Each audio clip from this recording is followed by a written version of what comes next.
latest China International Import Expo, or CIIE, has attracted more exhibitors than ever.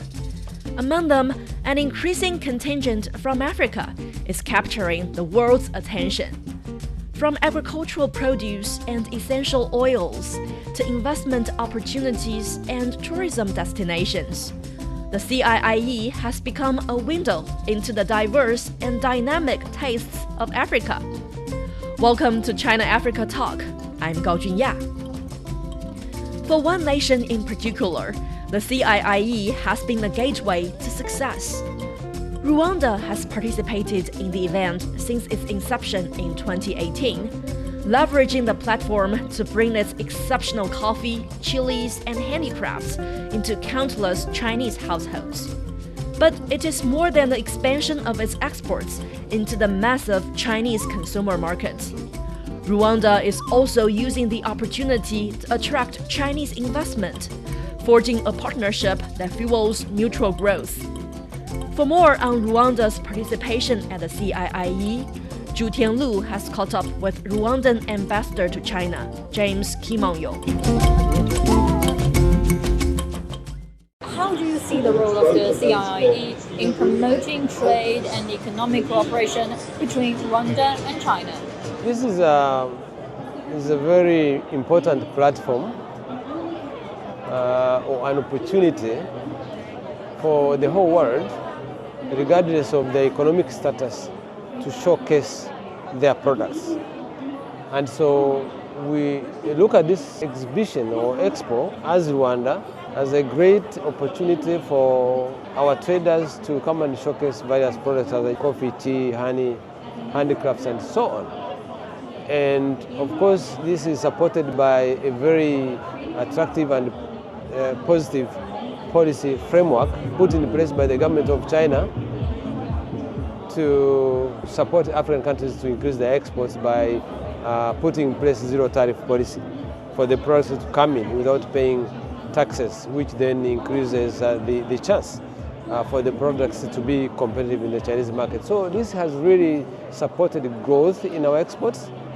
But CIIE is also an opportunity to showcase Rwanda as a tourism destination. There are so many different tourist attraction products that we showcase.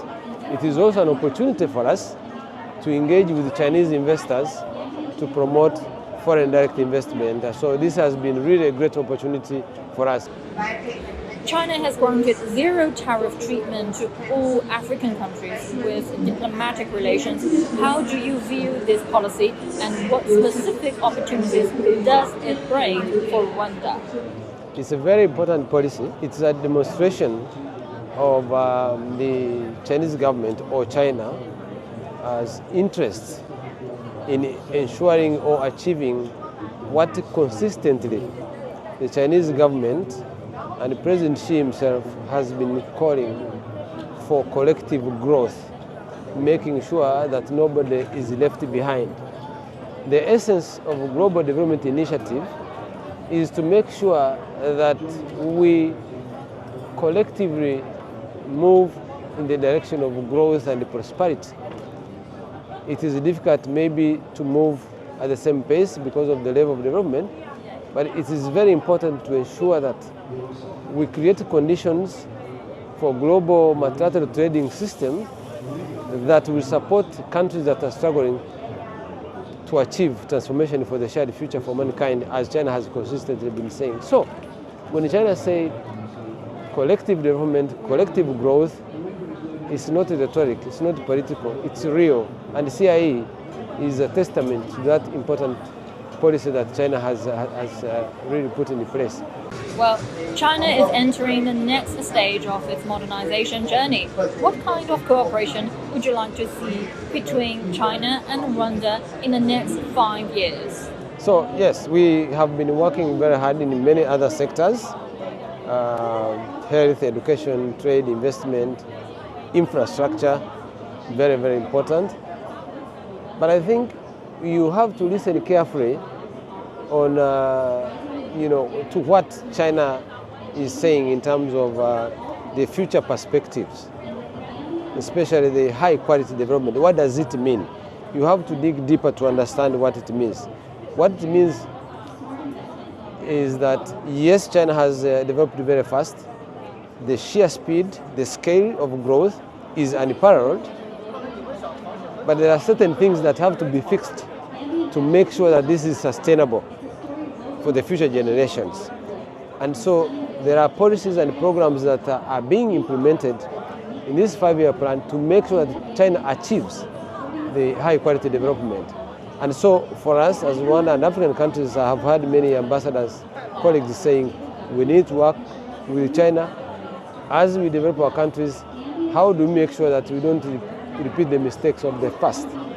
The second area is the technology transfer, because many technologies, whether it is green transport or solar energy sources, China is leading the rest of the world in terms of technology innovation and green transport and green transformation. So as we do invest in industrialization, how can we partner with China to make sure that our industries are green? If we want to make sure that we have enough energy for our industries, how do we partner with China to make sure that we have green energy? If we want to expand public transport to our people across the country, how do we partner with China in green transport? Already in terms of technology, today Rwanda is executing a very good project with Huawei, which is meant to connect about 1,500 schools, and we are scaling up to 3,000, where young Rwandans across the country, regardless of where you live, you will have access to internet, and you can learn a lot of things because the teaching materials can be uploaded on those platforms. So the technology transfer is going to be critical, green transformation is going to be critical, and the technologies are cross-cutting. In agriculture you need technology, in health you need technology, in mining you need technology. So we really want to focus on that philosophy of green transformation. And if you followed since last year, we have been talking about new forms of growth, new tools of growth, new forces of growth, new forces of development. That is technology. So you follow that thinking and the strategic plan, then we will benefit more from this particular plan, and already positioning ourselves to be able to do that. It's not just pricing. Every country you step in Africa, you see Chinese project, health.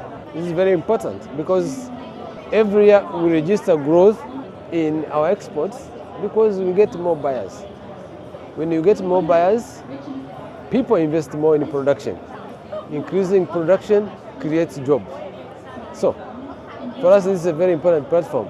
We attend this one, and we make sure that we attend China Africa Economic Trade Expo, CIIE, in Changsha. So all these exhibitions and others in between, we have to be present because it's a great opportunity for African countries and Rwanda in particular. In 2019, we figured out that we can actually use technology platforms to market our products without necessarily being physically present in the exhibition area, because live streaming has become very famous in China.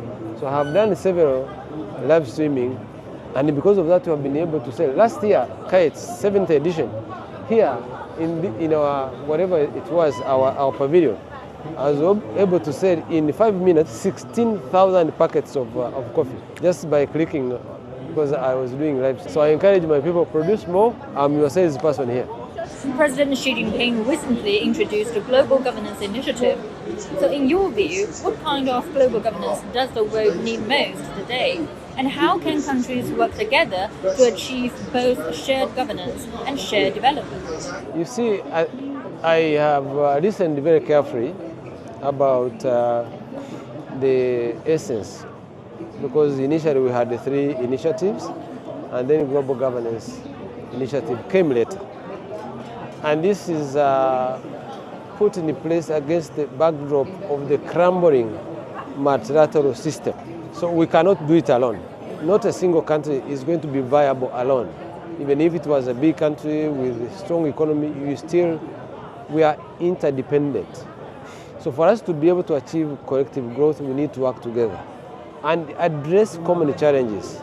together, because climate change has no borders, terrorism has no borders, pandemics have no borders.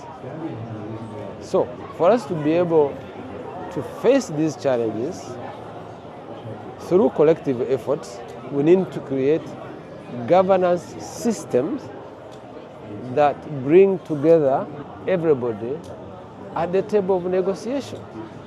That's why China was pushing for Africa to be part of G20. And even at the United Nations level, China has been outspoken in terms of pushing for the reforms to allow the voiceless, quote unquote, to be present at the table of negotiations. So the GGI is really intended to bring all of us together. So that even if we had differences, there must be some civilized way of discussing those differences, because at the end of the day, we all need peace, we all need prosperity. So in the absence of effective and transparent governance systems, it's going to be very difficult for us to deal with these challenges. And that's why everybody should support the Global Governance Initiative. It is an idea that tells all of us, let's come together to address common challenges. Let's come together to discuss how we do business together through a win-win arrangement. Let's come together to deal with the common challenges, as I said, pandemics, climate change. Because if I pollute in one country, the effects are not going to be limited within that geographical area. It's going to affect all of us. How do we work together to address those challenges? It can only happen if we have effective governance, global governance institutions. So that's the idea China is bringing on the table. It's not about the powerful, the less powerful. It's about addressing common challenges in a respectful way.